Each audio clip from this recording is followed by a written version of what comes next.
Kasambahay ang work nun, te. Meaning, malinis siya, kahit mukhang hindi siya malinis. Dark skin kasi sila kaya akala mo marumi. Tsaka ikaw lang naman ang nakakakita ng dumi sa ibang tao. Tapos sarili mo, hindi mo naman makitaan. Bago mo sana unahin manghusga, magtanggal ka muna ng muta mo, te. Tabi nga dyan, ang bigat kaya nito. Huwag ka makikikain ng pansit mamaya ha. Hindi talaga dahil alam ko na kung paano nila lulutuin yun. Malamang sa maruming pamamaraan. Sa mukha pa lang nila alam mo na kung paano sila kumilos. Unang tingin ko pa nga lang sa kanila alam ko na kung anong klaseng tao sila eh. Hindi ka Diyos na lumalang sa mga tao para malaman mo kung anong klaseng tao sila. Kilalanin mo ng hustong iba bago ka humusga dahil tandaan mo te, iba ka rin sa paningin nila pero hindi lahat ng tao nauunang husgahan ka. Yun sana ang tandaan mo. Sa hirap na pinagdaraanan ng bawat tao, wala tayong karapatan bigyan sila ng pangalan dahil lang sa tingin natin yun na sila. May dahilan kung bakit sila ganyan at hindi natin alam kung ano yun. Libre lang, maging mabait. Sadyang may mga tao na mapanghusga. Pinangungunahan ng salita ang pagkilala sa isang tao kahit na hindi pa naman nila ito kinikilala. Ganon ang pag-uugali ni Monica. Mas pinipili niyang husgahan agad ang ibang tao. Dahil sa ganong ugali, mararanasan niya ring maparusahan gamit ang itim na kapangyarihan. Magagawa pa kaya niyang makita ang pagkakamali niya o hahayaan na lang niyang sakupin siya ng kaparusahan na ipinataw sa kanya?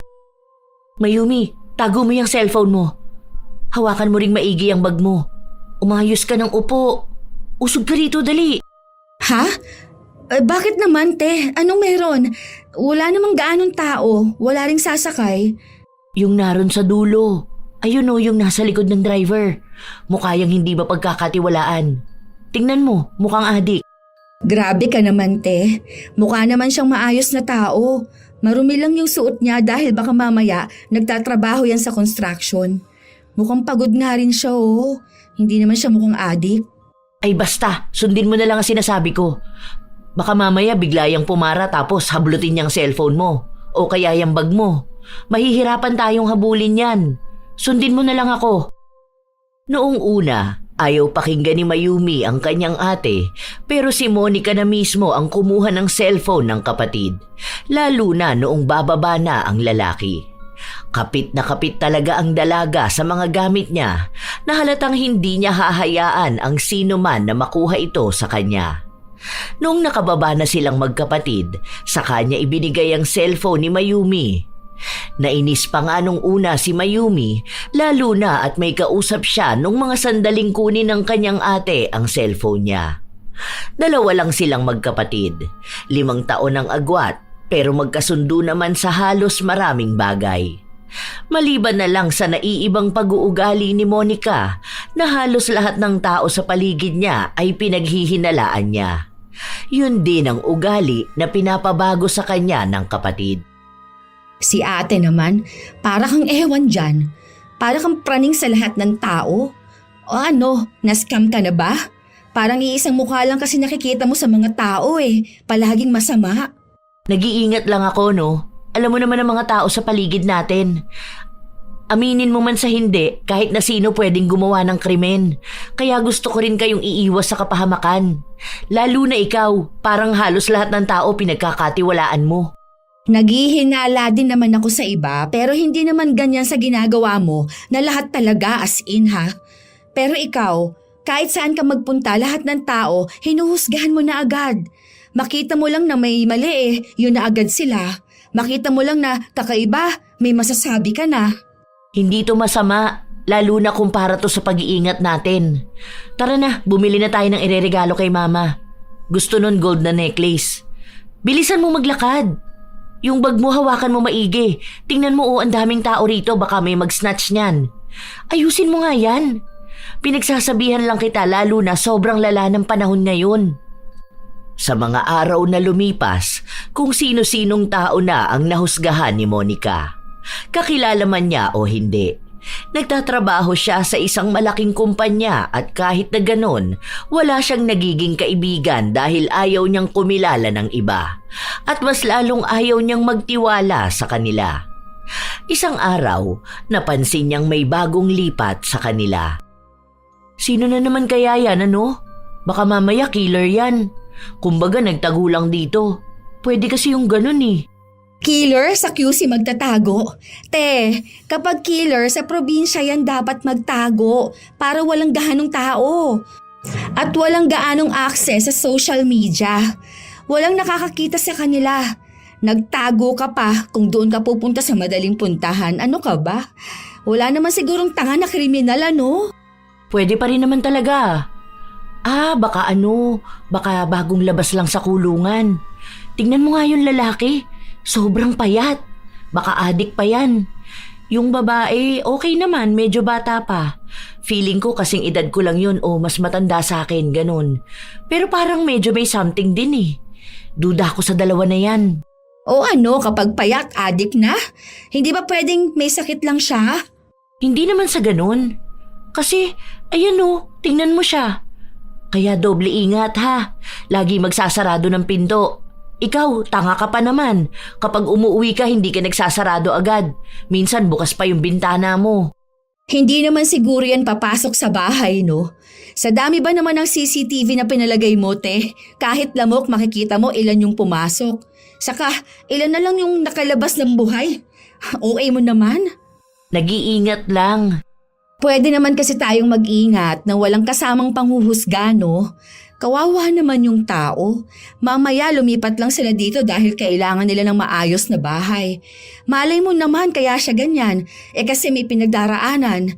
Hindi mo naman pwedeng sabihin kung ano ang isang tao base sa itsura lang niya eh. Don't judge a book by its cover nga, di ba? Ay pues, I do judge a book by its cover. Dahil kahit sa totoong book, sa cover ako nakabase. Pwes din, hindi lahat ng panghihinala mo ay totoo. Yung manong nga na nagbebenta ng ice cream sabi mo noon na nangunguha yun ng bata tapos nagbebenta ng kidney. O kita mo, hanggang ngayon nagbebenta pa rin ha. Tapos nakita natin siya nung graduation ng anak niya. Mali-mali ka lang ng pagkilala sa isang tao, no? Tigilan mo yan, te. Kahit na anong sabihin ni Mayumi sa kanyang ate, hindi pa rin siya pinakikinggan nito. Dahil para kay Monica, lahat ng panghuhusga niya ay tunay. Hindi naman niya huhusgahan ng isang tao kung hindi niya ramdam na masama ito. Hanggang sa isang araw, may nakita silang balita. Ito, tingnan mo to. Ayan, pinatay siya ng delivery rider. Oh, alin yan? Yung sa may babae na taga San Jose? Oo, ito yung sinasabi ko sa'yo kaya ayokong panay ka rin order eh. Madalas pa naman na ikaw lang ang nasa bahay o kaya si nanay lang. O, paano kung magkaganito ka? Yun pa namang rider na madalas nagde-deliver dito sa atin, mukhang mamamatay tao. Mukha pang manyakis kung tumingin. Hindi mo talaga ako masisisi dahil ang daming balita na nakikita ko. Nabasa ko yung isang post niyan. Magkakilala daw silang dalawa. Tapos itong si babae may atraso dyan sa rider. Gumanti lang din daw yung rider kasi may ginawa yung babae. Well, mali pa rin naman siyang patayin yung babae. Pero hindi mo pa rin alam kung anong motibo ng gumawa ng masama. Parang kampi ka pa dun sa nagkasala. Hindi yun ang ibig kong sabihin, okay? Ang sinasabi ko, yung motibo. Minsan, oo. Minsan ha, hindi ko sinabi na palagi. Minsan kasi, may mga tao talaga na nakakagawa lang ng masama dahil sa pagganti. Pero hindi ko sinabi na tama yon ha. Tulad nung nanay na pinatay yung rapist ng anak niya. Oo, di ba? Parang ganun ba? Basta, kahit na. Wag ka na mag-order online ha. Tingnan mo yung sasakyan mo ha. Send mo sa akin ang plate number ng tricycle para alam ko kung anong sinakyan mo. Te, okay ka talaga. Magkakilala na tayong lahat dito. 20 years ng buhay ko, dito na lang umikot. Kilala nila ako, kilala ko rin buong ang kanila. Huwag ka dyan ha, bye. Ganun talaga si Monica. Kaya minsan kapag nakikita siya ng ibang tao, iniisip na agad nila kung anong klaseng panghuhusga na naman kaya ang maipapataw sa kanila. Sa totoo lang, may mga nakaaway na si Monica pero wala pa ring nagbabago sa kanya. Ilang beses na rin siyang pinagsabihan ng kanyang mga magulang pero hindi talaga siya nagbabago. Hanggang sa isang araw, nasa palengke siya. Bumibili ng gulay kung saan nakita niya ang isang babae na pamilyar sa kanya. Parang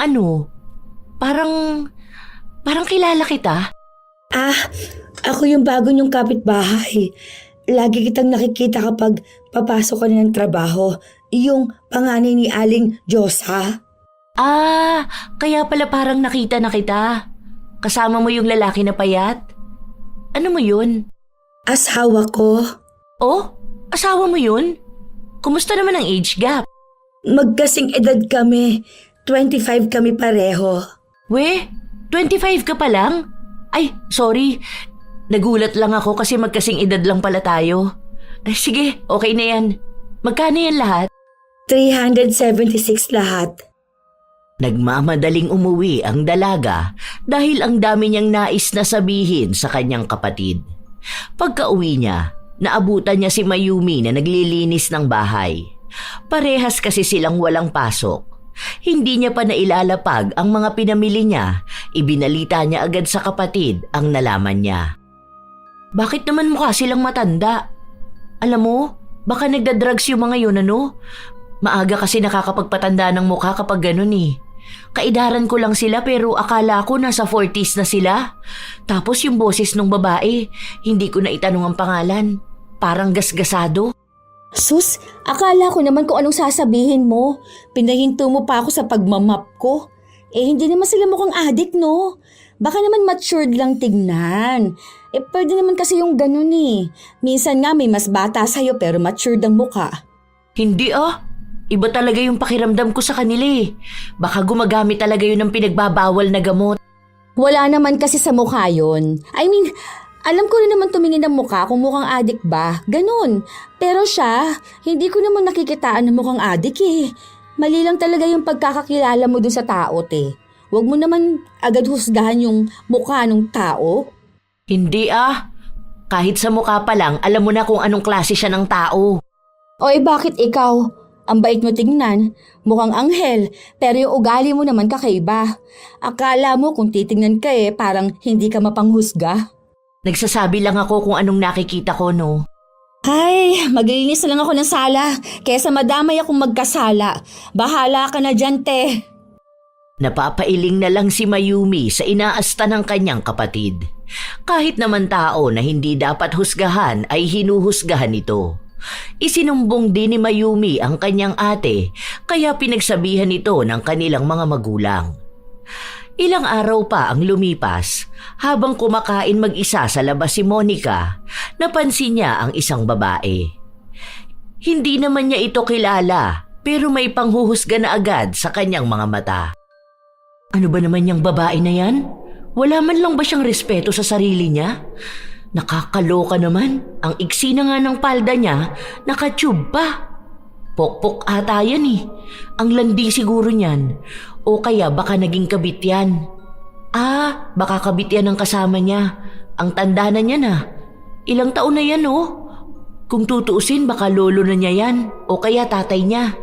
Hay, unang kita mo pa lang talaga sa isang babae, makikita mo na agad kung anong klase siyang tao. Bakit ba may mga ganyang babae? Hindi na nahiya. Pumwesto ang dalawa sa lamesa na katapat niya. Hindi na siya nagsasalita pero sa utak niya puno na ng panghuhusga sa babae. Kung ano-ano na rin ang tumatakbo sa kanyang utak. Kung paano maging malandi ang babaeng hindi niya kilala at kung paano ring magloko ang lalaki sa asawa nito para lang pumatol sa isang babaeng bayaran. Hanggang sa narinig ni Monica na tawaging tatay ng babae ang kasama nitong lalaki. Kasunod na umupo sa tabi nila ay isang ginang na tinawag naman niyang nanay.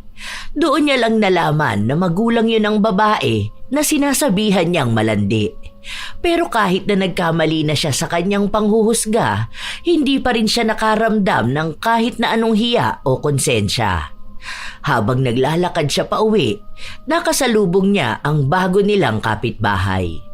May hawak siyang bag, kaya mahigpit niya itong niyakap.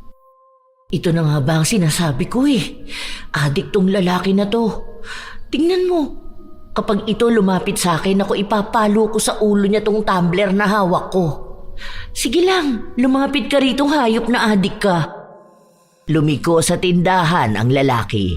Bibili lang pala ito at napagkamalan lang ni Monica na sa kanya papunta dahil sa dinaraanan niya ang lokasyon din ng tindahan.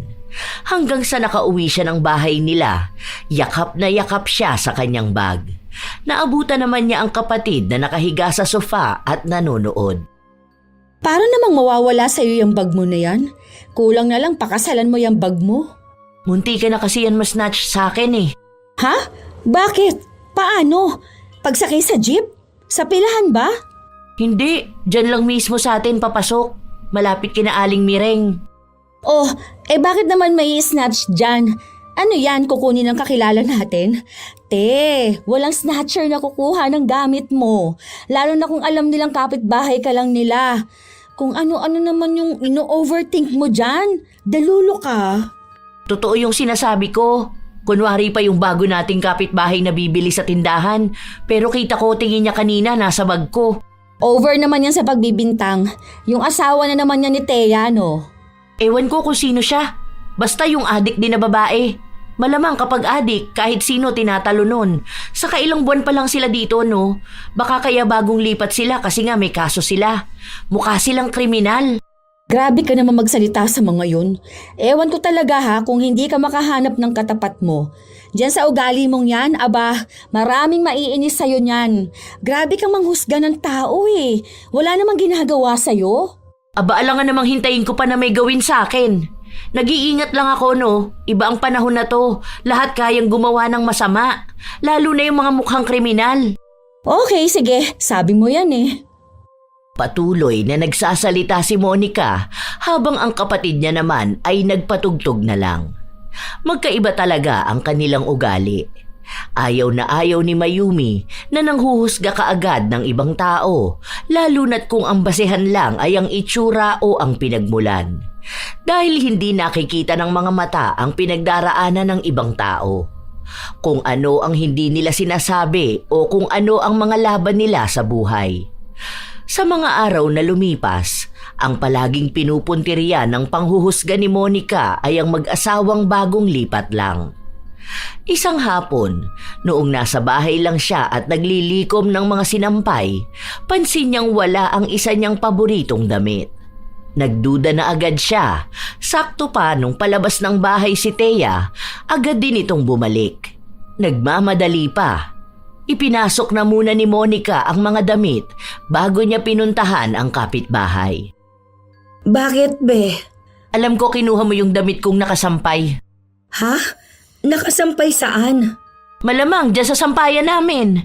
Ilabas mo na yon. Makikita ko pa rin naman yon kapag sinuot mo eh. Ha? Wala akong kinukuha. Hindi ko naman ugali na manguha ng gamit ng iba. Saka ano naman ang gagawin ko dun? Bakit nagmamadali kang pumasok kanina nung nakita mo akong nangunguha ng sinampay? Kitang-kita ko yun. Kalalabas mo lang tapos biglang pasok sa bahay nyo. Sinasabi ko sa'yo para maging maayos tayo rito, ilabas mo na yon.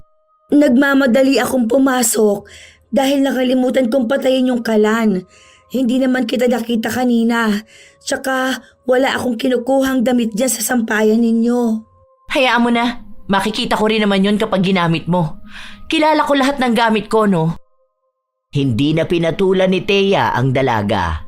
Habang nagtutupi ng damit si Monica, wala siyang ibang ginawa kundi ang magsalita ng masasakit tungkol sa kapitbahay nila.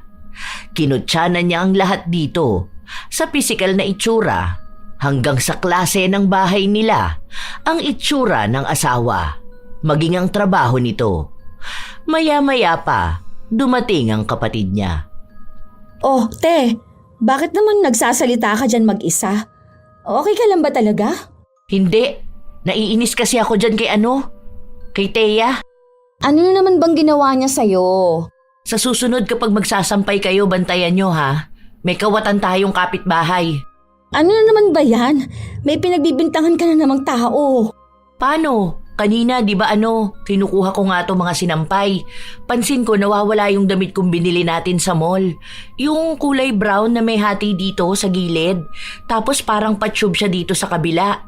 Tanda ko yun na nilaban eh.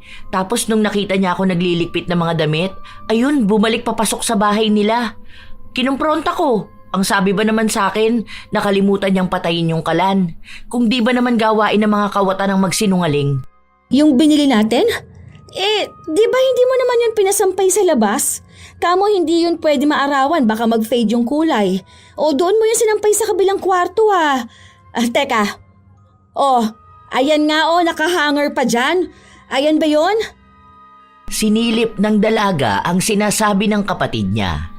Doon niya nakita ang damit na hinahanap niya. Hindi ito nawala. Nakalimutan niya lang na doon niya pala nailagay. Humingi ka na sorry, te. Kawawa naman yung tao. Kinumpronta mo pa. Hindi ka pa nasiyahan na husgahan yung itsura nila. Pinagbintangan mo pa talaga na magnanakaw. Ikaw tong hindi alam kung anong ginawa mo sa mga gamit mo. Uy, bakit? Masisisi mo ba ako na nagduda agad ako? Paano ba naman kasi?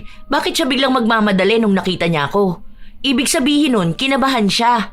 Malay mo naman, hindi ka niya nakita. Tapos naalala niyang hindi niya napatay yung kalan. Ganun ako minsan Kapag yung utak ko biglang nakaalala ng gagawin ko, nagmamadali din ako tapos hindi ko na alam kung sino mga taong nasa paligid ko. Kasalanan mo yan. Kasi pinangunahan mo agad ng panghuhusga. Kawawa sa'yo mga tao talaga. Mag-sorry ka, hoy. Hindi humingi ng tawad si Monica dahil para sa kanya, wala naman siyang naging kasalanan. Ilang araw pa ang lumipas, ang dami niyang taong nahusgahan, pero kahit na napapatunayan niyang mali siya, hindi niya pa rin inaamin na mali nga siya. Walang paghingi ng tawad.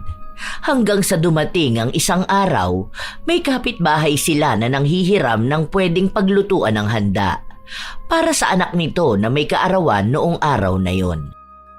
Ay, hindi kami basta nagpapahiram ng kaserola, be. Hindi kasi pwede yung ganon, kasi baka magkahawahan ng sakit eh.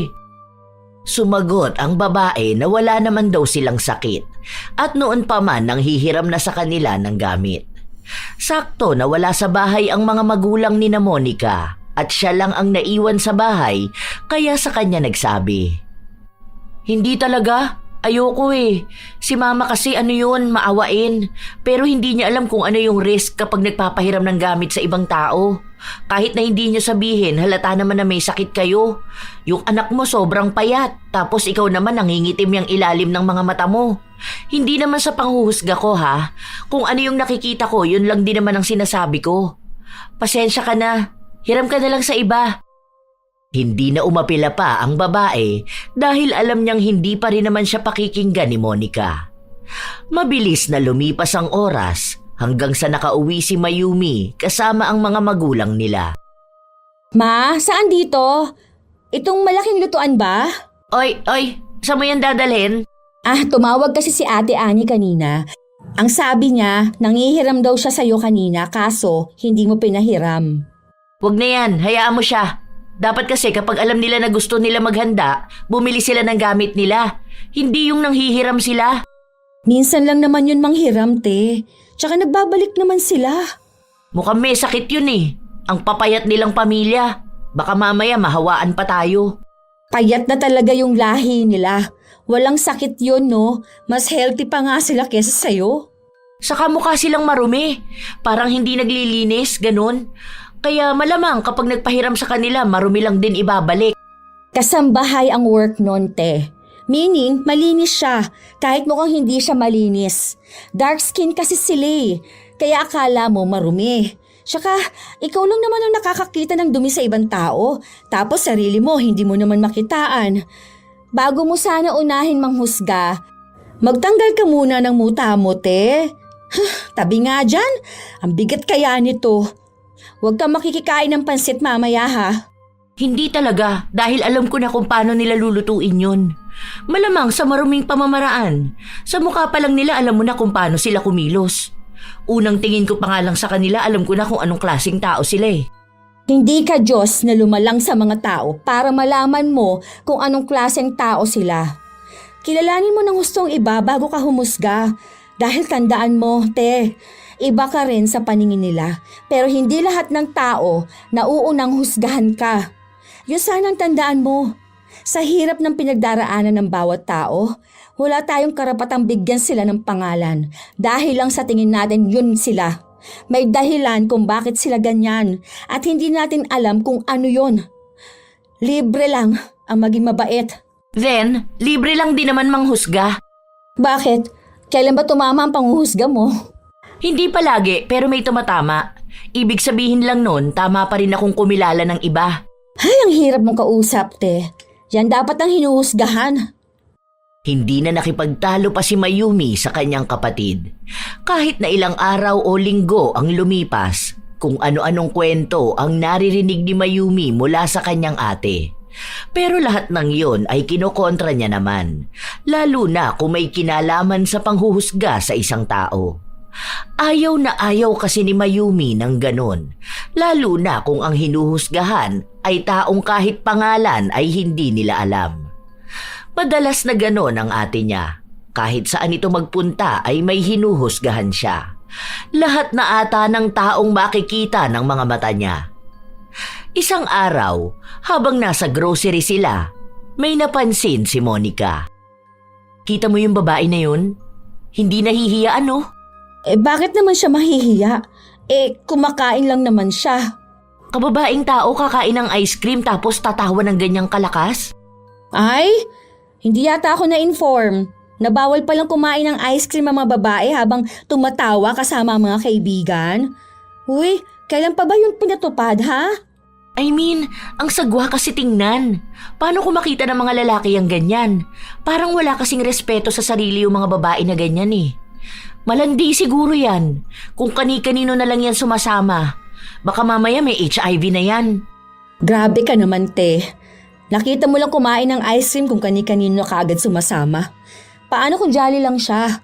Sino ba naman hindi tatawa kapag kasama ang mga kaibigan mo, di ba? Saka, hindi mo siya kilala, te. What if, kaya siya ganyan kasaya kasama yung mga kaibigan niya kasi may problema siya sa bahay nila. Oh, tas kumakain sila ng ice cream. Malay mo, libre ng friend niya para gumaan yung pakiramdam niya.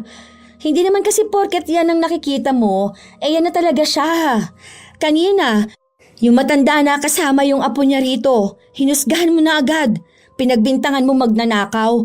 Kakain lang pala sila sa Jollibee kasi nga birthday nung apo niya. Paano? Bakit kasi ang dungis nila? Mahirap nga sila, di ba? Mali mo nangangalakal sila tapos nakaipon sila ng pera para makabili man lang ng spaghetti para dun sa bata. Alam mo, hindi mo kasi alam ang pinagdaraanan ng bawat tao, okay? Kaya huwag kang manghuhusga kaagad. Ay, hindi ko na problema kung gano'n ang tingin ko sa kanila, no? Bakit kasi hindi nila ayusin ang sarili nila? Ay, sino ka naman dyan? Hindi nila pwedeng baguhin ang sarili nila base lang sa itsura na gusto mo na makita. Hindi pwedeng maging people pleaser lahat ng tao. Ay, kasi wala naman sila mahihita sa iyo eh. Hindi ikaw ang dapat pasayahin nila, kundi yung sarili nila. Suotin nila yung tingin nilang maganda sila, hindi yung tingin mong maganda para sa kanila. Buhay nila yun, te. Hindi mo buhay, okay? Umirap lang si Monica bago siya nagpatuloy sa pila. Pero maging ang cashier ay hindi nakaligtas sa kanya. Noong natapos na sila, sinabi niya sa kapatid na mukhang may kakaiba sa babae na yon. Ha? Something? Oo, may something. May konti, sinto-sinto, ganun. Kita mo sa actions niya parang hindi siya makakilos ng maayos. Tapos parang alam mo yung hindi siya makatingin ng direkta sa tao? Ay sus, mahalin mo naman ganun lang talaga siya. Yung mga something na yan, o kaya may kinalaman sa mental kineme na yan, mga doktor lang sa isip ang pwedeng mag-diagnose, okay? Hindi mo pwede i-diagnose ang sakit ng isang tao base lang sa kung anong nakikita mo sa kanya. Ay, tara na ate, umuwi na lang tayo. Kesa naman may mga tao pang mahusgahan dito. Nakakaloka ka talaga kasama sa labas. Sana si mama na lang talagang sinama ko. Buti pa yun kahit magastos, hindi naman mapanghusga. Pinagpipilitan pa rin ni Monica kung ano ang sinabi niya. Isang araw, may nakuha na naman silang balita sa isa nilang pinsa na nagkaroon ng problema sa pinansyal. Hindi pa naman ito naaakusahan sa kasong ipinapataw sa kanya. Pero mukhang may hatol na agad sa kanya si Monica. Ang sabi nga 'di ba na pagbintangan lang. Kinukuha pa yung CCTV. Base naman doon sa statement ng iba nilang mga katrabaho, wala ngang kinalaman si Kuya Dennis. May imbitasyon na nga. Ibig sabihin yan, meron na talaga siyang kaso. Mahuhuli na yan. Kaya nga problemado sila, di ba? Hindi yan. Naniniwala pa rin akong hindi magagawa ni Kuya Dennis na magnakaw. Ang bait kaya nun. Tapos matalino at madiskarte rin sa buhay. Nadamay lang siguro yun. Kung matalino yun, hindi yun gagawa ng masama. Duda ko noon pa na matalino siya. Binibida lang naman siya palagi ni Tita Angel. Pero ang totoo noon, hindi siya matalino. Ay, sa bagay, kapag sa school pwede ka namang mandaya eh. Kung tropa mo yung professor mo, o kaya mangungodigo ka para tumaas ang grades mo. Ganun lang yun. Magaling siya sa mga diskarte, kaya nga siguro magaling din siya magnakaw. Kaya dati nung nakikitira siya dito sa atin, naku ayoko talaga. Kita mo yan, paano kung tayo naman ang nanakawan, ha? Kayo pa naman palaging maawain. Hindi nyo alam kung anong kaya ng isang tao. O ayan. Lumalabas na naman ang pagiging OA mo. Maging OA na lang ako, basta wag lang talaga akong maloloko ng mga tao sa paligid ko. Teka, may tao yata sa labas. May kumakatok. Sino kaya yun? Huwag mong buksan, baka mamaya masamang tao yan. Boses ni Thea. Ako na nga ang kakausap sa kanya. Nako, kasi kapag ikaw ang haharap sa tao, huhusgahan mo talaga, sigurado yun.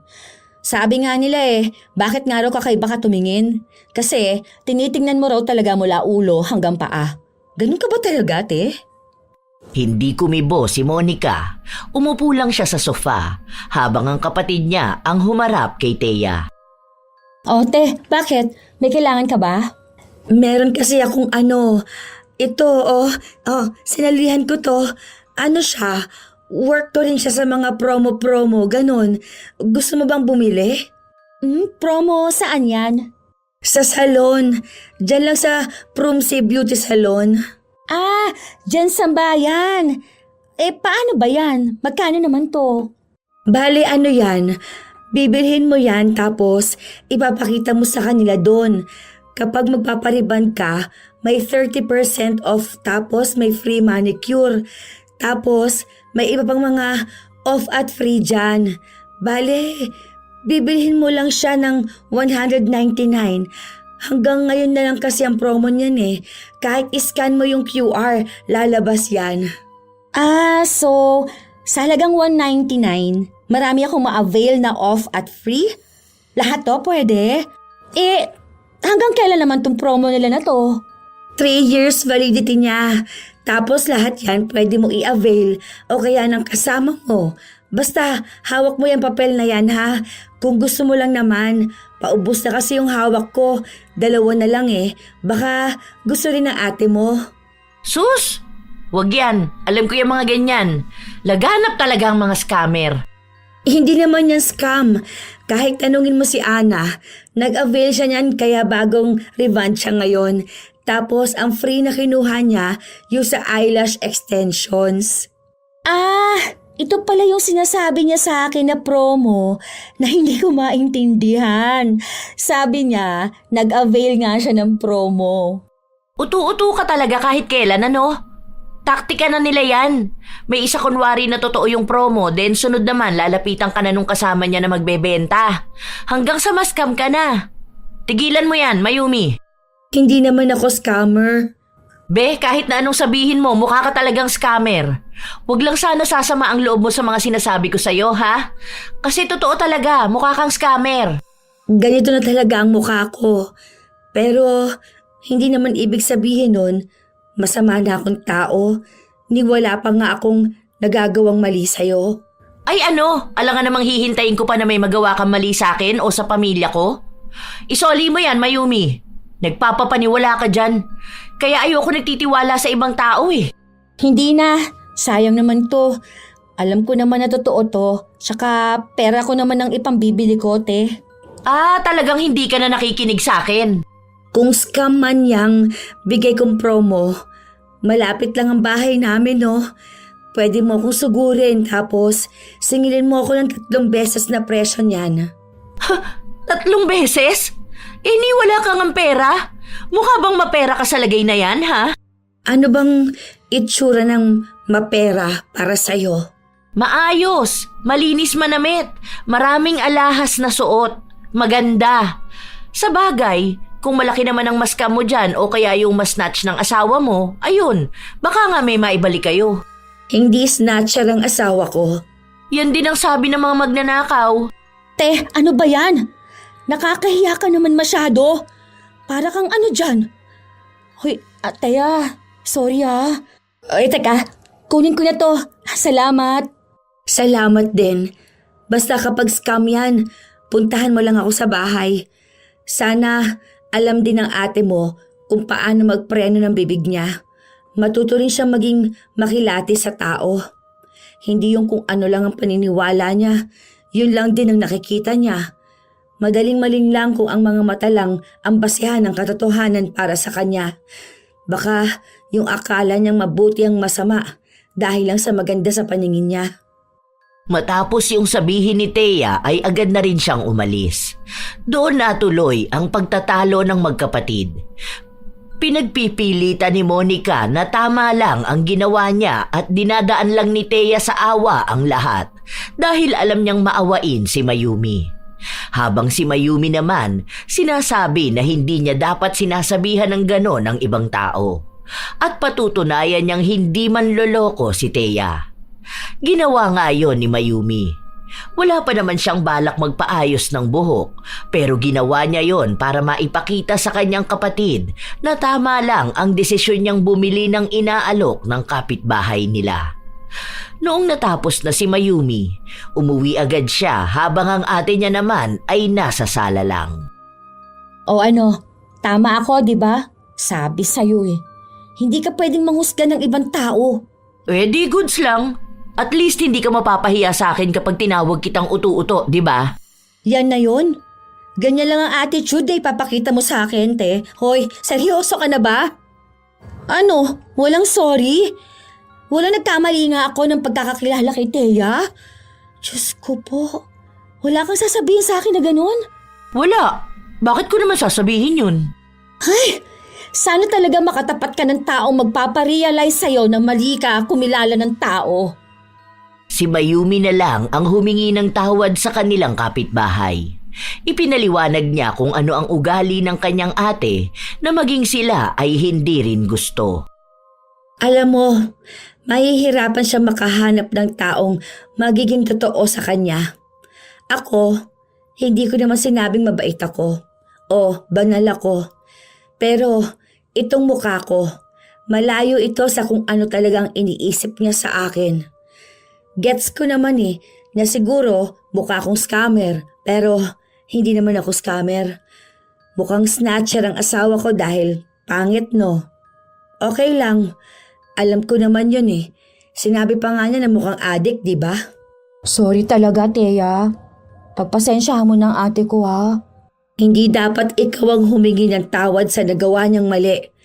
Dapat hayaan mo siyang humingi ng tawad para sa sarili niya. Hindi pwede na siya ang mas matanda, tapos ikaw pang mas matured sa inyong dalawa. Kasi kung hindi lang ako ang ginaganito niya, paano na lang yan kung makatapat siya ng taong mas mataas sa kanya, pero hindi lang halata. Alam mo, maraming ganyang tao. Yung kung titingnan mo, mukhang mahirap lang, pero napakayaman naman pala. Naku, sinabi ko naman na yan sa kanya Minsan nga, yung mga todo porma tapos akala mo astang mayaman, yung pala yung mga hindi mayaman. May kakilala nga ako yung parents nung dati kong classmate. Akala ko noong una nagbebenta ng isda sa palengke. Yun pala ang daming negosyo. As in, kasi pudpud pa yung tsinelas nung lalaki. Sabi ko nga kay ate minsan yung mga mayayaman, butas-butas pa yung damit. Yun na nga. Sana lang malaman yun ng ate mo. Malay mo isang araw, yung boss niya pala nilalait at hinuhusgahan na niya ng hindi niya nalalaman. Huwag na lang sana mangyari yon.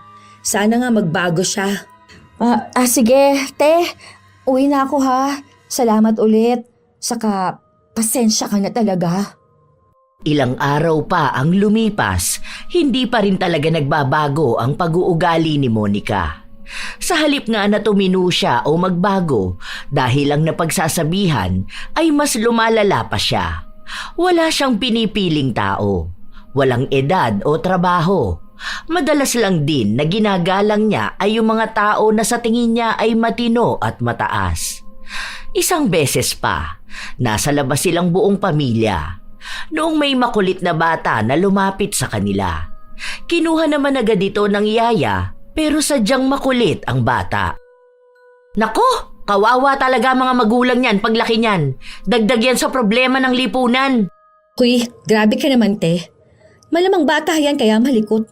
Lahat naman siguro ng mga bata makukulit, di ba? 3 taon pa lang yan, oh. Hindi mo pa nga alam kung anong mangyayari dyan paglaki niya eh. Magiging problema na kaagad. Bata pa lang makikitaan mo na agad yan. Kapag mabait, yun, alam mong magiging mabait yun paglaki. Kapag ngayon pa lang makulit na yan, sutil yun paglaki. Naku, maniwala ka sa akin. Bakit naman si Oscar? O nung bata yun talagang napakakulit nun. Umakyat pa yun sa aparador. Kamuntikan pa nga mahulugan, di ba? Talaga sobrang kulit. Tapos ngayon na binata, sobrang bait. Ang sipag mag-aral. Tapos nagtatrabaho na rin kahit menor pa kasi kailangan niyang tulungan yung tatay niyang may sakit. Kaya hindi mo talaga pwedeng husgahan ang bata tapos i-predict mo ang future niya na para bang manghuhula ka at may tarot cards ka dyan sa harapan mo. May kakilala ako, mabait ng bata pero na lumaki, napakawalang hiya. Pero karamihan ganun sa sinasabi ko. May tinatawag kasi dyan na character development, te. Iba yung environment at isip ng bata pa sila. Iba naman nung nakakahalubilo na sila ng ibang tao. So, kung ano yung nakikita natin ngayon, pwedeng iba na sila sa susunod. Kapag matanda na, di ba, nagbabago rin ang ugali. Kumbaga, kung ano lang 2 years ago, pwedeng hindi ka nakatulad nun ngayon. Ikaw lang naman ang walang pagbabago, te. Sobrang consistent mo sa pagiging mapanghusga. Tapos, sure ako ang mga magulang niyan walang time sa kanya. Kumuha ba naman sila ng yaya eh? Buhay na nila yan, te. Hindi mo na dapat idagdag yan sa problema mo. Kaya kapag lumalabas, kung maaari sana, hindi ka kasama. Nakaka-stress ka kasi kasama, sa totoo lang. Isa pa yung mga estudyante na yon. Gumagala talaga sila ng ganitong oras? Halatang walang mararating sa buhay. Dapat umuwi na yan sa bahay nila. Kumakain lang sila, te. Malay mo break time nila. Saka, kung yung mga magulang nga nila pinapayagan sila sino ka naman dyan para pagsabihan sila ng ganyan? Ay, sa daldal mo, lumamig na tong kinakain ko. Tatapusin ko na to nang makauwi na. Baka mamaya mapaaway pa ako rito. Habang kumakain sila, panay pa rin ang daldal ni Monica. Kung sinong tao ang daraan sa harapan nila, may masasabi siya. May nakikita siyang may mga kapansanan hanggang sa nakita niya ang isang lalaki. Nakasuot ito ng puting damit na may maliliit na butas, kupas ang pantalon at nakasuot lang ng tsinelas. Ang dumi naman ng paa niyan. Dapat hindi na yan pinapapasok dito. Mayaman yan. Mayaman, ganyan ang itsura? O ano bang itsura ng mayaman? Yung maganda ang suot. Branded. Yan, mukhang pulubi. Grabe ka naman sa pulubi. May-ari yan ng grocery. Yung doon sa tabi ng bilihan ng cat food. Ganyan lang talaga yung manamit. Oh, nung nakaraan, kasabay namin yan. Bumili yan ng laptop na tig 100,000 plus. Tapos yung CCTV na mahal din. Basta nagbayad siya nun, cash pa nga. Tigi 1,000 yun ha? Sus, imbento ka na naman. Kapag mayayaman, card gamit pambayad. Yung kakilala ko ganun. Ang ganda ng suot niya lagi. Ang ganda ng kotse niya. Mamahalin din yung relo niya tapos ang daming gold sa katawan. Ganon ang totoong mayaman. Hindi naman kasi lahat ng mayaman nagpapakita ng yaman, no? Yung iba, mas komportable kapag simple lang. Saka, kung totoong marunong kang tumingin, yung relo niya na suot mahal kaya yan. Baka naman imitation lang yan. Baka napulot niya, tapos sinuot niya kahit hindi gumagana. Hindi natapos ang pagtatalo ng magkapatid hanggang sa nagpatuloy silang gumala. Kung sino-sino na lang din ang hinuhusgahan ni Monica. Para bang wala ng ibang ginawang tama ang mga tao sa paligid niya. Ilang sandali pa, tumigil sila sa isang pwesto kung saan naroon ang gustong laptop ni Monica. Kapag ako talaga yumaman, bibiling ko kaagad yan. Ang mahal niyan. Grabe specs kasi niyan eh. Bagong labas yan, nasa 170k yan. Ngayon siguro medyo bumaba kahit 10k. Pangarap ko talaga yan. Habang pinagpapantasyahan ng dalaga ang pangarap niyang laptop, kinuha ito ng lalaki na kaninang hinusgahan niyang pulubi. At kitang-kita mismo ng mga mata niyang binili ito. Nakaramdam siya ng hiya pero hindi niya pinahalata sa kapatid. Umalis na rin agad siya. Ang pangarap niyang matagal niyang pag-iipunan, ganun lang kadaling nabili ng taong walang maayos na kasuotan. Linggo na ang lumipas. Nasa bahay si Monica. 3 araw silang walang pasok sa trabaho, kaya nasa bahay lang siya kasama ang pamilya. Te, pwede ba ako makisuyo? Ano na naman ba yun? Bili mo naman ako ng diaper. Anong gagawin mo sa diaper? Kapag malakas ang mens ko kasi, hindi to kaya ng napkin lang. Nakalimutan kong bumili sa grocery nung malaking napkin. Kaya sige na, bilisan mo na ate ha. Oo na. Ito na nga eh. Yung large ate ha. Tapos paabot na rin ako ng gunting para guntingin ko yung gilid. Thanks! Walang ganang lumabas ang dalaga pero siya lang naman ang pwedeng lumabas. Habang nasa tindahan siya, saka naman dumating si Thea kasama ang asawa niya. Sakto noon na inilapag ni Monica ang kanyang pitaka. Noong kukunin na niya, hindi na niya makita sa pinaglapagan niya. Yung wallet ko, ilabas niyo na yun. Wallet? Anong gagawin namin sa wallet mo? Huwag ka na magpanggap, tayo lang ang nandito. Kayong dalawa lang ang lumapit sa akin. Grabe, lantaran naman ang pagiging kawatan yung mag-asawa. Ano, ipangtitira nyo lang yan? Hindi kami adik. Yan din ang sabi ng iba pero natokhang naman. Ilabas nyo na yan. Kung hindi, magkakabaranggayan talaga tayo. Ewan ko na lang kung hindi lumabas lahat ng kaso na pinagtataguan nyo. Mukha ba kaming kriminal? Tinanong mo ba talaga? Wala kaming kinukuha sa'yo. Tigilan mo na nga yung pagbibintang mo. Hindi kami magdanakaw. Sa aura nyo pa lang ramdam ko ng mga kawatan kayo. Ganyang itsura sa asawa mo yung mabibilis ang kamay sa kubaw. Tapos ikaw, kasabwat ka. Para kunwari, bibili ka kaya hindi ko mamamalayan na nawawala na pala ako ng gamit. Ilabas nyo na yon, sinasabi ko sa inyo. Malaking pera laman nun. Kung ayaw nyo ng gulo, umayos kayong dalawa. Patang-pata na kayo, oh. Halata na lobat na kayo.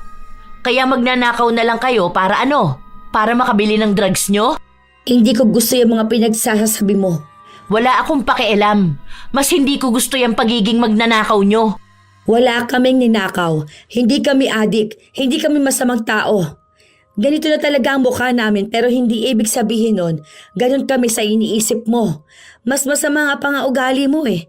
Maganda nga yung suot mo, malinis yung balat mo, ang ganda mo. Pero yung ugali mo, ang palpak. Hindi ka nga adik sa droga, pero adik ka naman manghusga. Galit na galit si Monica. Maraming masasakit na salita siyang sinabi sa mag-asawa. Namura niya nga rin ang mga ito, pero hindi siya pinatulan ng dalawa. Sa halip ay umalis na lang sila. Umuwi muna si Monica dahil ibibigay niya sa kapatid niya ang pinamili niya. Magpapasama rin siya sa barangay para ipatawag ang mag-asawa na kumuha ng pitaka niya. Pero paglabas ni Mayumi ng banyo, bit-bit nito ang pitaka na nawawala sa kanya. Saan mo nakuha yan? Ay, nagulat nga ako eh. Andoon sa plastic na inabot mo sa akin. Nawawala yan kanina eh. Kinuha ng mag-asawa. Tingnan ko nga kung may laman pa. Kompleto naman ang pera ko. Sino mag-asawa? Teka, naku ha. Huwag mong sabihin si Thea. Buti naman na ibalik to. Siguro nilagay nila sa plastic para hindi ko sila kasuhan. Natakot sila, pinahiya ko ba naman sila doon sa tindahan eh. Te, nakakahiya ka naman. Sila ang nakakahiya. Mga adik, kaya nagnanakaw na lang sila sa kapwa nila. Hindi naman tama yung ganon ano. Baka naman naipasok mo lang sa plastic nang hindi mo namamalayan. O tapos namahiya ka pa ng tao. Alam ko na yun ang ginawa nila, no? Natakot talaga sila sa akin. Nakita nilang palaban ako at hindi basta-basta magpapatalo. Palibasa talaga kapag mga adik, mga magnanakaw Napapailing na lang si Mayumi dahil sa ginawa ng kanyang ate. Sa mga araw na nagdaan, palagi pa ring nagkakaroon ng problema si Monica sa mag-asawa kahit na wala naman itong masamang ginagawa sa kanya. Para bang kahit na anong gawin ni Thea, nakikitaan niya ng mali. Isang araw, nagising na lang si Monica na ang dami niyang butlig-butlig sa mukha at katawan. Nagpunta siya ng ospital pero pamahid lang muna ang ibinigay sa kanya. Kasunod na araw, natuyo ang mga butlig pero nag-iwan ito ng maiitim na marka na nagpadumi sa kanyang katawan. Hindi lang yon ang problema niya dahil may kakaibang amoy ang lumalabas sa kanyang katawan. Kasabay pa na ang buhok niya ay naging buhaghag at kitang-kita ang malalaking balakubak. Nung pauwi siya sa trabaho, wala siyang masakyan kaya nag-book na lang siya ng motor. Pero nung pasakay na siya, sinabi ng driver na kanselahin na lang niya dahil mukhang hindi niya kayang isakay si Monica. Baka raw may nakakahawa itong sakit. Hindi naman nakakahawa tong sakit ko. Saka wala akong sakit, no? Ang kapal naman ng mukha mo. Masyado kang judgmental na tao. Ikaw nga amoy putok Saka halata sa mukha mo naman nyakis ka. Dapat di ka nalang magtrabaho ng ganito kung maarte ka. Buwisit to. Gusto ko lang naman makauwi. Hindi siya pinakinggan ng driver, kaya wala siyang nagawa kundi ang sumakay ng jeep. Habang nakaupo siya, nakikita niya ang itsura ng mga taong kasakay niya. Lahat sila ay may mapanghusgang tingin. May pandidiri na para bang nakakahawa ang anumang nasa katawan niya. Anong tinitingin-tingin niyo dyan, ha? Ang papangit niyo naman. Ikaw, mukha kang may sayad. Tapos ikaw naman lalaki ka, akala mo ang gwapo mo mukha ka namang adik. Baka mamaya nakatingin ka sa akin kasi gusto mong isnatch yung kwintas ko. Ganyan talaga gawain ng mga magnanakaw. Nagalit ang mga tao na pinagtuturo niya. Muntikan pa nga siyang mapababa ng jeep. Ilang araw na ganon ang ginagawa niya. Halos parami ng parami ang nakakaaway niya, pati na rin sa trabaho nila. Isang araw dahil wala siyang pasok, mag-isa lang siya sa bahay. Maya-maya pa ay may kumatok sa pinto nila. Bakit? Anong kailangan mo? Naisip ko lang baka need mo to. May promo silang buy one take one Sa Derma to, para dyan sa mga dark spot mo. Ayoko nga. Alam ko na yung pang-scam mo na ganyan. Hindi mo ako maloloko, no? Kilala na kita. Alam ko karakas mong ganyan. At kailan naman ako ng scam? Sinong kilala mo na na-scam ko? Parang wala kasi ako matandaan. Ay nako, marami na. Pero hindi ko nasasabihin kung sino ang mga yun. Kahit na hindi naman nila sabihin na scam mo sila, kita ko naman sa'yo Magbebenta ka ng promo na yan. Bakit hindi mo gamitin sa sarili mo? Nang umayos ka naman tingnan. Para hindi ka na paghahalataan na adik. Kaya ganyan ang nangyayari sa'yo dahil ang sama ng ugali mo. Masama lang ang ugali ko kapag tama ang sinasabi ko. Takot ba naman ang mga tao sa katotohanan di ba? Kaya nga naiinis ka sa akin. Ewan ko. Basta ako alam ko sa sarili ko kung anong klaseng tao ako. Hindi ko naman kailangan magpaliwanag sa'yo. Hindi namin kailangan ipaliwanag ang sarili namin dahil kahit naman anong sabihin namin, paniniwalaan mo kung ano yung naging panguhusga mo. Nanguhusga ka rin naman ng walang batayan. Takot ka lang talagang aminin kung ano ba yung totoo. Kung hindi ka magbabago, baka mas malala pa yung mangyari sa'yo. Baka siguro malalaman mo lang na mali ang manghusga ng tao kapag ang tao na mismo ang manghuhusga sa'yo pabalik. Ano? Hindi pa ba sabat yung sinasabi nila na dugyot ka kaya ka naging galisin? Na mukha kang hindi ka raw naliligo kaya ang baho mo? Tapos ang daming pang balakubak? Sino nagsabi niyan? Ididemanda ko. Oh, bakit naman nagkaroon na ng demandahan ngayon? Hindi ba? Ganyan naman yung gawain mo. Hindi ka nga namin dinemanda nung pinagbintangan mo kami adik. Nung sinasabi mo, kami ang nagnakaw ng wallet mo. Dahil wala naman kayo pera pandemanda, di ba? Paano mo nasabi? Halata naman sa mga ginagawa mo eh. At sa itsura mo na wala kayong pera. Hindi ko naman mababago yung pag-iisip mo na ganyan. Sige, kung ayaw mo nito, edi wag. Umirap lang si Monica. Buong araw siyang nakasimangot lang. May mga bagong lumitaw kasi na sugat. Lapitin pa nga ng langaw, kaya minsan hindi niya napapansin na parang inuuod ang sugat niya. Kahit anong ipahid niya, walang nangyayari. Kapag naman tatakpan niya ang sugat, mas lalo namang lumalala. Isang beses pa, halos 1 linggo siyang hindi pinapasok sa trabaho dahil na rin sa sugat niyang nakakadiri kung titingnan. Ayusin mo na lang. Ano kayang pwede kong gawin dito? Bakit kahit wala namang langaw parang may uod? Yung as in super liit lang. Kaya siguro Makate kasi gumagapang yun ano. Baka ano yan, te? Pinaparusahan ka na. Ano namang parusa? Saka bakit naman ako paparusahan ha? Kasi nga may attitude ka, di ba? Baka yung budhi mo na bulok na. Tapos, need maglabas ng uod. Hay, tumahimik ka nga dyan. Ang dami mong sinasabi. Alamin mo na lang kung anong gamot sa ganito ko. Baka mawala na ako ng trabaho nito eh. Ayaw pa rin akong papasukin. Baka raw mahawaan ko sila. As if naman nakakahawa to, di ba? Saka ang aarte nila. Halata namang hindi sila naliligo. Hindi ako sa nanghuhusga ha. Totoo yun. Yung isa doon, yung malapit lang sa office namin, hindi naman yun naliligo. Minsan papasok yun parang bagong gising lang siya. Tapos yun pa ang isa sa pinakamaarte. Paano mo naman nasabi na bagong gising siya? Malamang yung itsura kaya ng buhok niya. Yung sobrang dry tapos sabog-sabog. O di ba kapag ganun, kapag bagong gising ka lang? Weh, si Kuya Ethan nga kahit anong ligo niya, ganun buhok niya eh. Kaya nga di ba, madalas siyang tinutukso noon nakababangon lang sa banig. Sus, baka ganun lang yung sa katrabaho mo. Minsan nga kahit babae, kapag natuyo na yung buhok, mukhang bagong gising lagi eh. Kasi buhaghag.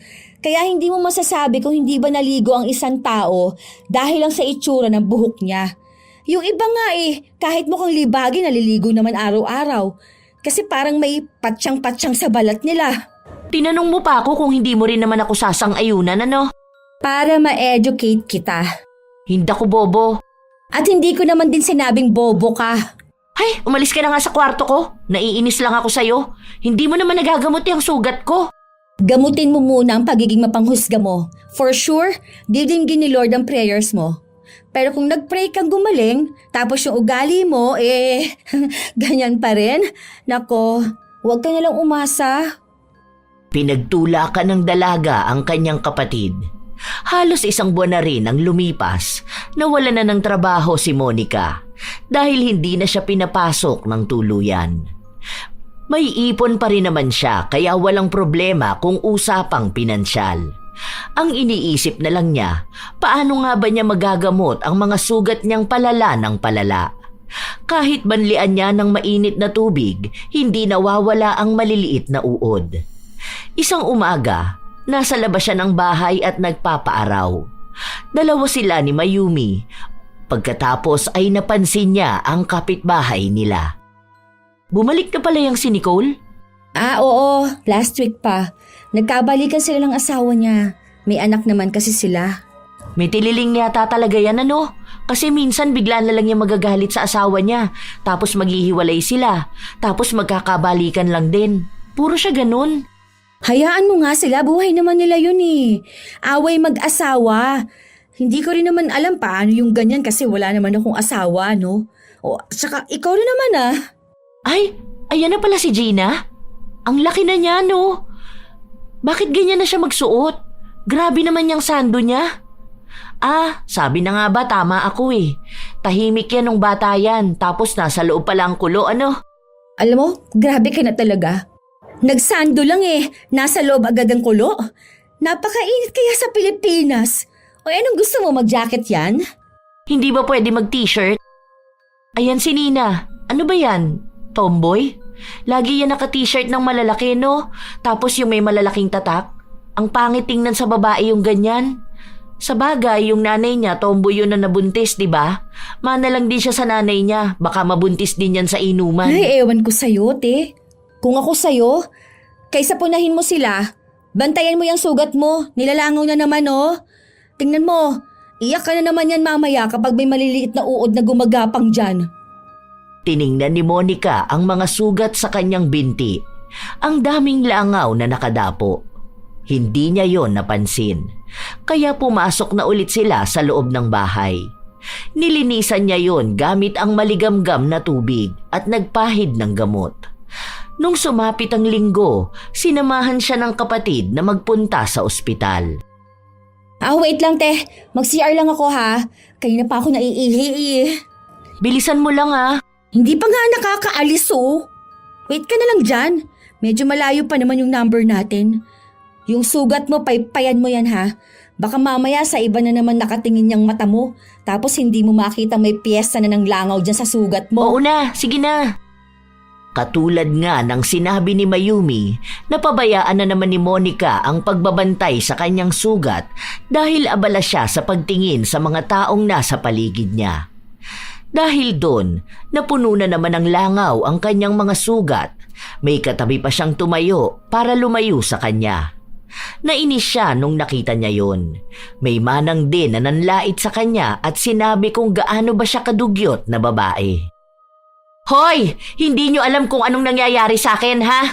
Hindi nyo pwedeng sabihin yan dahil lang sa kung anong nakikita nyo ngayon. Para kayo mga walang isip. Hindi nyo muna alamin kung ano ba tong nangyayari sa akin. Hindi ako dugyot na babae. Malinis ako sa katawan ko. May sakit lang ako na hindi ko alam kung ano. Sa halip na makatulong kayo sa nararamdaman ng isang tao, binibigyan nyo pa ng sama ng loob. Pero hindi pa rin siya kinaawaan ng mga tao. May nagsabi pa nga sa kanya na siguro ay hindi niya inaalagaan ng maayos ang kanyang sarili, kaya ganun na lang ang kinahantungan ng kanyang katawan. Hindi lang isang tao, kundi halos lahat ng naroon ay nagsalita ng masasakit sa kanya. Hindi na niya matiis kaya tumayo na siya at umalis. Doon niya nasalubong ang kapatid. Oh, bakit umalis ka naman sa pila? Malapit ka na ba? Ayoko na. Uwi na ako. Tara na, umuwi na lang tayo. Bakit? Ano ba kasi nangyari, hoy? Hoy, ano ka ba? Ba't umiiyak ka? Paano? Bakit naman kasi ganun sila sa akin, ha? Bakit ang dami nilang sinasabi tungkol sa akin? Ni hindi nga nila alam kung ano bang pinagdadaanan ko. Naghihirap din naman ako, no? Nanghuhusga na agad sila. Di bali sana kung yung mga tingin nila sa akin, yung mga naririnig kong masasakit na panghuhusga, nakakatulong sa paggaling ko. Kaso, hindi. Mas lalo lang silang nagpapalala. Ewan ko, bakit ba ang sama nila? Bakit ba ganun sila sa akin?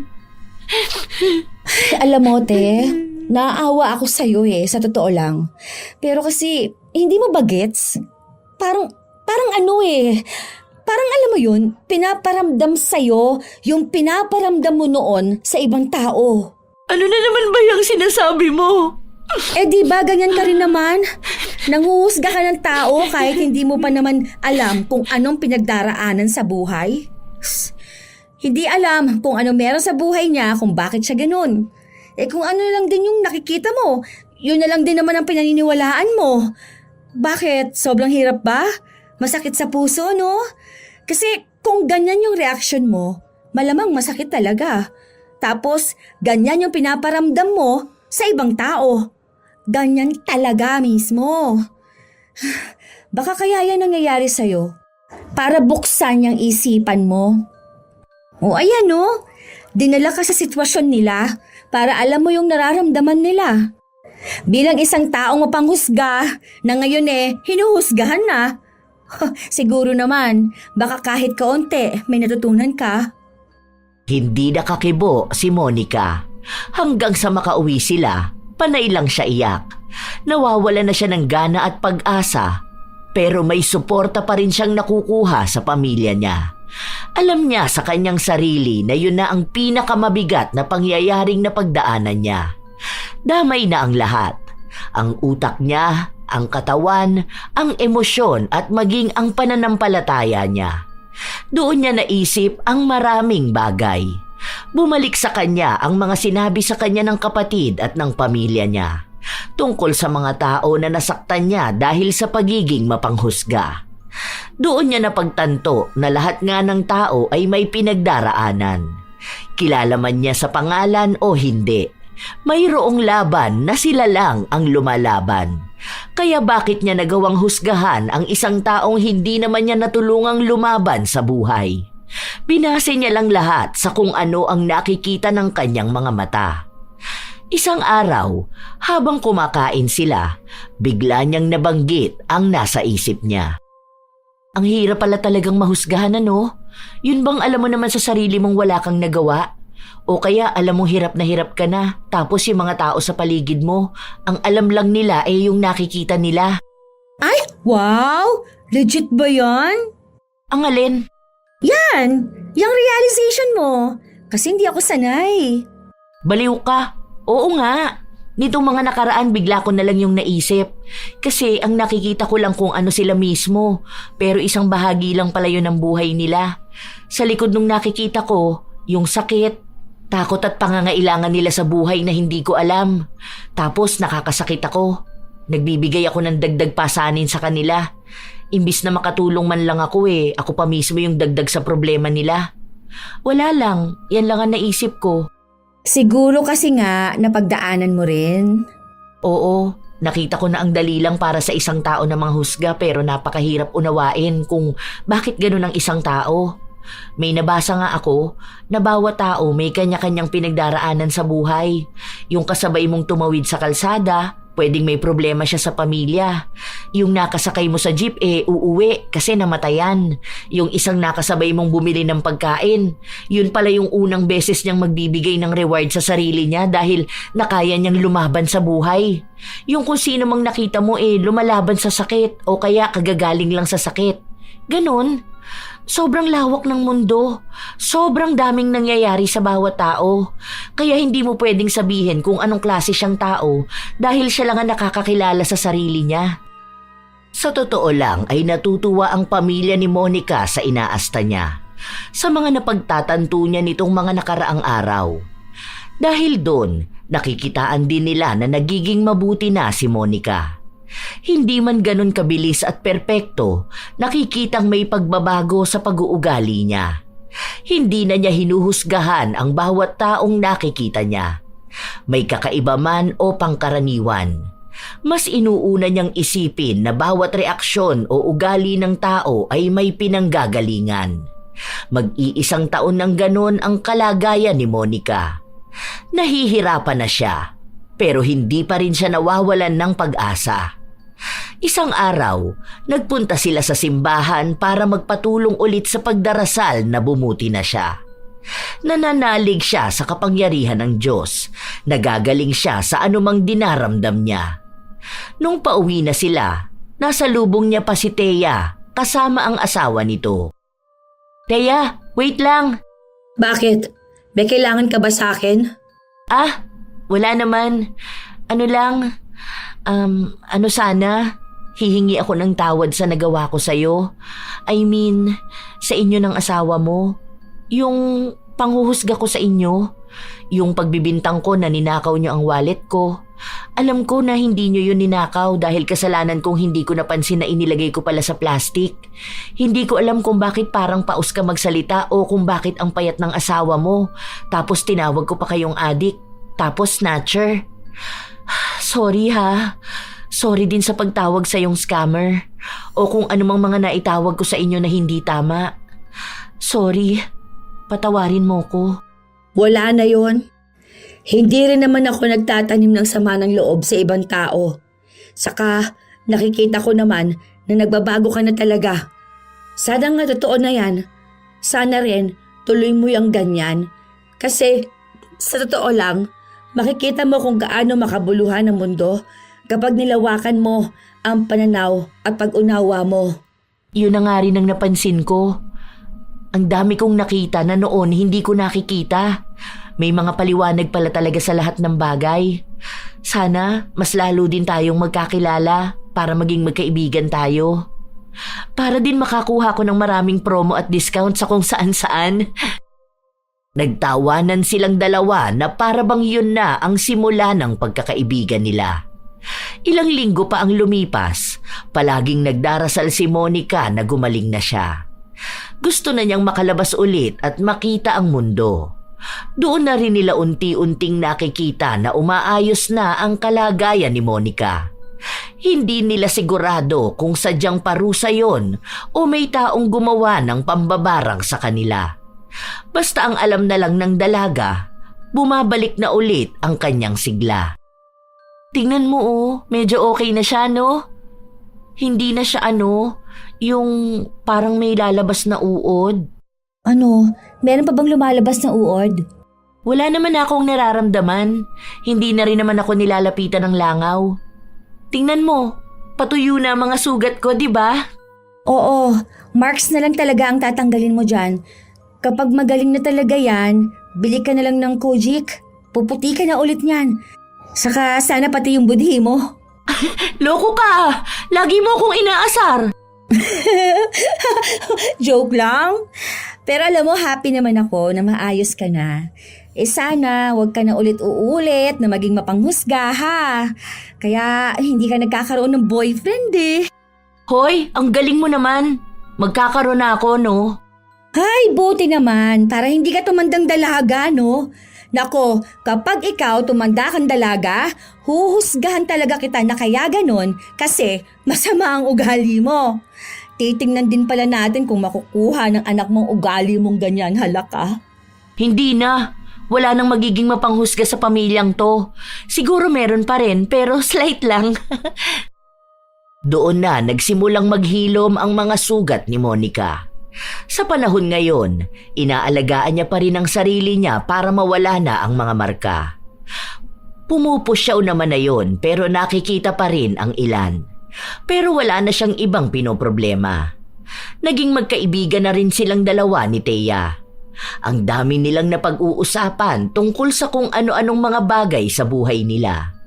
Naging magkakilala sila ng husto at doon lang din talaga naunawaan ni Monica ang mga panghuhusga na ginawa niya noon. Nakaramdam siya ng awa, kaya lagi siyang humihingi ng tawad kapag naaalala niya yon. Nagkaroon na rin ng bagong trabaho si Monica kung saan naging kasundo niya ang mga kasama niya. Doon niya rin nakilala ang lalaking naging nobyo niya. Si Mayumi naman, nakapagtapos na rin ang pag-aaral at mas lalo silang naging magkasundo na magkapatid. Minsan talaga, may mga tao na inuuna ang panghuhusga. Inaakala nila na kilala na nila ang isang tao base sa kung ano lang ang nakikita ng kanilang mga mata. Pero hindi nila alam kung ano ang masamang dulot nito, hindi lang sa kanila kundi maging sa taong hinusgahan nila. Tunay na lason ang panghuhusga. Bago magsimulang husgahan ng kapwa, unahin muna ang mag-isip. Hindi lahat ng tahimik ay may itinatago at hindi lahat ng kakaiba ay masama ang intensyon. Minsan, ang pinagmumulan ng kakaibang kilos ay pagod, takot o sakit na hindi natin nakikita. Maging maingat sa pagbibigay ng opinyon. Hindi lahat ng iniisip natin ay kailangang sabihin at hindi lahat ng napapansin ay kailangang bigyan ng kahulugan. Ang pag-iingat ay iba sa panghuhusga. Maaari tayong maging mapagmatsyag ng hindi naninira at maging maingat ng hindi nanlalait. Ang tunay na talino ay marunong kumilatis ng sitwasyon, hindi agad humahatol sa pagkatao. Matutong makinig bago magdesisyon. Ang pakikinig ay pintuan ng pag-unawa. Kapag binigyan natin ng pagkakataon ng isang tao na magsalita, mas nagiging malinaw ang kabuuang kwento. Doon natin mauunawaan na may dahilan ng bawat kilos at may pinanggagalingan ang bawat pagkakamali. Hindi ito nangangahulugan na kinukonsinti ang mali, kundi binibigyan ng dignidad ang tao sa likod ng pagkakamali. Kapag puno ng hinala ang isip, nawawala ang kapayapaan ng puso.